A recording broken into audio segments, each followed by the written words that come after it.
안녕하세요. 알고리즘 투자자이자 퀀트 금융 데이터 사이언티스트 라일라입니다. 오늘은 트럼프 대통령이 8월 1일 관세 시행을 강경한 어조로 언급함으로써 시장이 약간 혼조세를 보이긴 했지만 그럼에도 불구하고 지수 자체로 보면 큰 변화는 없어 보입니다. S&P 500은 마이너스 0.07%, 나스닥은 0.03% 상승으로 지수 자체는 거의 변화가 없었지만 사실 지수는 움직이지 않았어도 개별 종목들의 움직임은 굉장히 극심했던 하루였다고 볼 수 있습니다.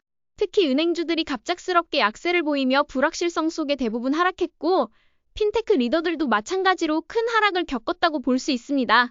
투자자들은 여전히 관세 이슈에 집중하고 있지만 그렇다고 해서 관세로 인해 시장이 또다시 급락하는 상황이 연출될 가능성은 높아 보이지 않습니다. 그 와중에도 반도체 주들은 여전히 좋은 흐름을 유지하고 있어 지수가 이렇게 버티는 동안 주도주들이 어떤 흐름을 보이고 있는지 살펴볼 필요가 있습니다.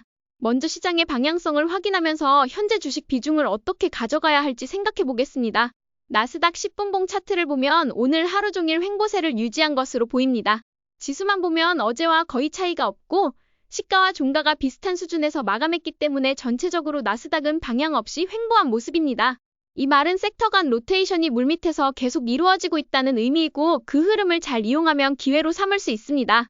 S&P 500은 오늘 마이너스 0.07% 하락했지만 여전히 10일 이동평균선 위에 머물고 있고 역대 정고점 돌파 구간 위에서도 위치하고 있기 때문에 여전히 시장은 강한 상승 추세를 이어가고 있다고 볼 수 있습니다.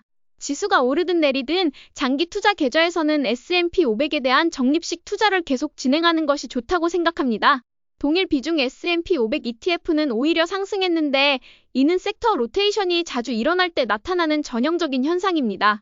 특정 섹터에서 자금이 빠지고 다른 곳으로 이동하면서 동일 비중 ETF와 시가총액 비중 ETF 간 차이가 발생하는 것이죠. 나스닥은 0.03% 상승했고 10일 이동평균선 위에서 머물고 있으며 역대 정고점 위에 위치하고 있어 여전히 상승 추세는 유효합니다. 자금 유입도 계속되고 있는 모습이지만 지금은 주도주나 많이 오른 종목들에서 수익 실현이 나타나는 시기입니다. 실적 발표를 앞두고 해지를 하려는 헤지펀드의 움직임도 슬슬 보이고 있어 나스닥은 단기적으로는 쉬어가는 흐름이 정상이라고 생각됩니다. 따라서 지금부터는 나스닥이 횡보하더라도 보유 관점을 유지하는 것이 적절합니다. 러셀 2000 지수는 오늘 0.69% 상승하며 어제와 비슷한 모습을 보였습니다. 여전히 200일 이동평균선을 돌파한 이후 그 위에서 머물고 있고 단기 이동평균선들도 정배열을 유지하고 있기 때문에 상승 추세는 유효하다고 볼 수 있습니다. 지금 몇몇 소형주에서 급등세가 나오고 있기 때문에 그 사실을 이용해서 계속해서 스윙 트레이딩이 가능해 보입니다. 10년물 미국 국채 금리는 오늘 0.46% 상승했습니다. 다시 한번 관세 이슈로 인해 금리가 오르는 흐름이 나타났지만 지난 몇 달 동안 지속적으로 횡보하고 있었기 때문에 여전히 채권에 큰 방향성이 있다고 보기는 어렵습니다. 따라서 채권에 큰 비중을 두기보다는 현금 파킹용으로 활용하는 것이 더 적절해 보입니다. 다만 금리가 4.5%를 넘어서게 되면 주식시장, 특히 성장주에 영향을 주기 시작할 수 있기 때문에 계속해서 흐름을 지켜보도록 하겠습니다. 금은 오늘 1% 하락했습니다. 현재는 장기 상승 추세 안에서 단기적인 조정을 받고 있는 모습이며 오히려 조금 더 떨어져 지난 지지선에 도달하게 된다면 매수 기회로 삼을 수 있을 것 같습니다. 비트코인은 0.69% 상승하면서 10일 이동평균선 위에 머물렀지만 최근 형성된 박스권을 아직 돌파하지 못하고 있습니다. 시장의 공격적인 심리가 다소 약화되었기 때문에 자금이 비트코인으로 몰리는 모습은 아닙니다. 다만 현재의 박스권 내에서 결국 방향성이 생긴다면 상방 돌파의 가능성이 더 높아 보이기 때문에 여전히 보유 관점을 유지하는 것이 좋아 보입니다. 오늘 가장 많이 오른 섹터 ETF는 오일 서비스 ETF OIH였습니다. 금리와 오일 가격이 오르면 전반적으로 주식, 특히 성장주에는 좋은 영향을 주는 환경은 아니지만 최근에 너무 급락했기 때문에 다시 한번 상승 방향으로 움직이려는 모습이 나타나고 있습니다.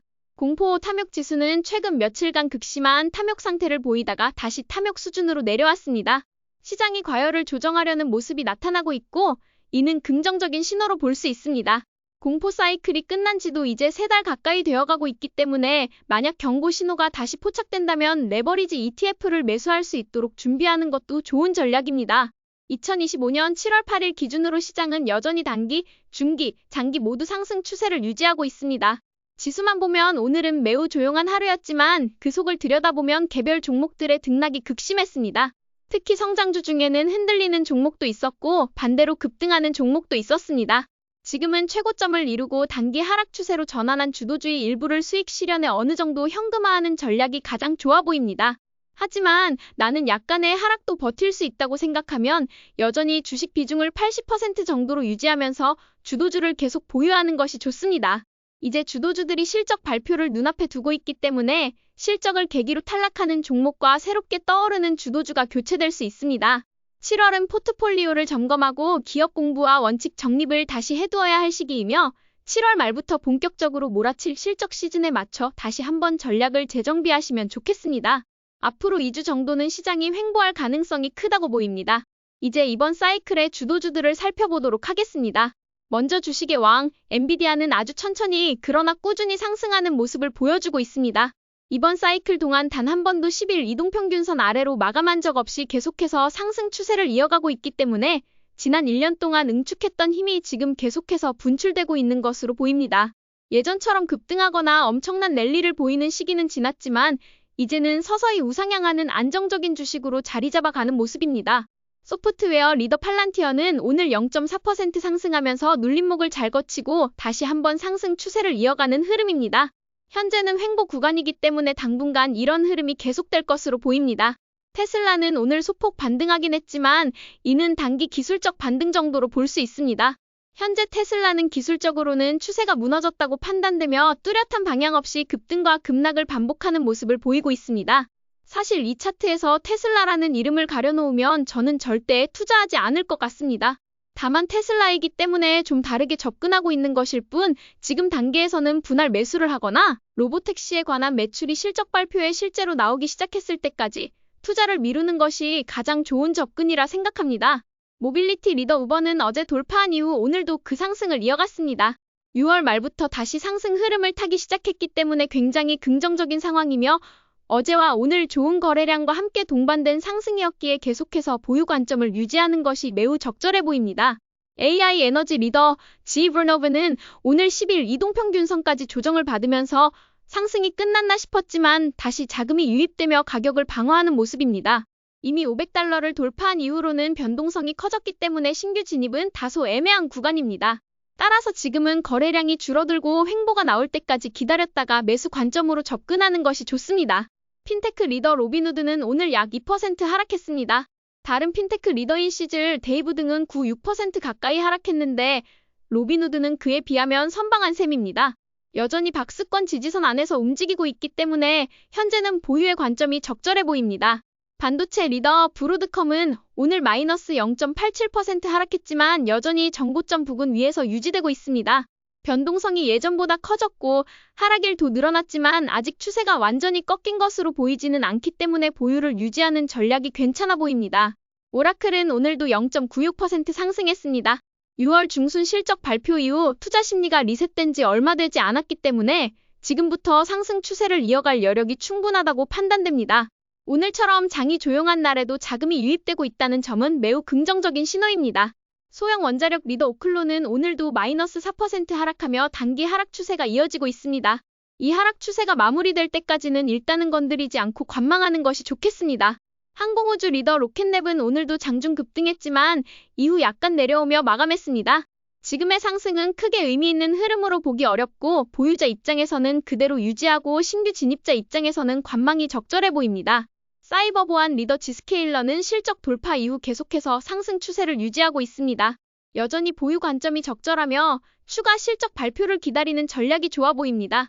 IPO 리더 서클은 어제 시가에 매수했다면 정말 좋은 자리를 잡았을 것입니다. 여전히 돌파 흐름이 유지되고 있고 급락 이후 약간 쉬어갔기 때문에 상승 여력이 아직은 있어 보입니다. 마지막으로 QQQ를 보면서 오늘 마무리해 보겠습니다. 이번 주 기준으로는 마이너스 0.7% 하락 중이지만 지난주와 비교해 가격 변화가 거의 없기 때문에 이번 주는 조정 또는 숨고르기 구간으로 보입니다. 이번 주 실적으로는 델타항공 정도만 주목할 만하고 사실 본격적인 실적 시즌은 다음 주부터 시작되며 7월 셋째 주부터는 주요 주도주들의 실적 발표가 몰려있기 때문에 지금은 중요한 준비 구간이라 할 수 있습니다. 따라서 이번 주와 다음 주는 내가 어떤 주식을 사고 싶었는지, 그 주식들의 실적 발표 시점은 언제인지, 그 실적에 따라 모멘텀이 어떻게 바뀌는지, 그리고 지금 내가 보유 중인 주도주들이 계속 주도주로 남을 수 있을지 등을 고민하고 공부하는 시간으로 삼는 것이 매우 좋습니다. 지금은 매우 정상적인 조정 구간이고 오히려 지금 급등한다면 버블로 이어질 수 있기 때문에 이번 주에 쉬어가는 흐름은 우리에게 또 다른 기회를 줄 수 있는 시간이라고 생각하면 좋겠습니다.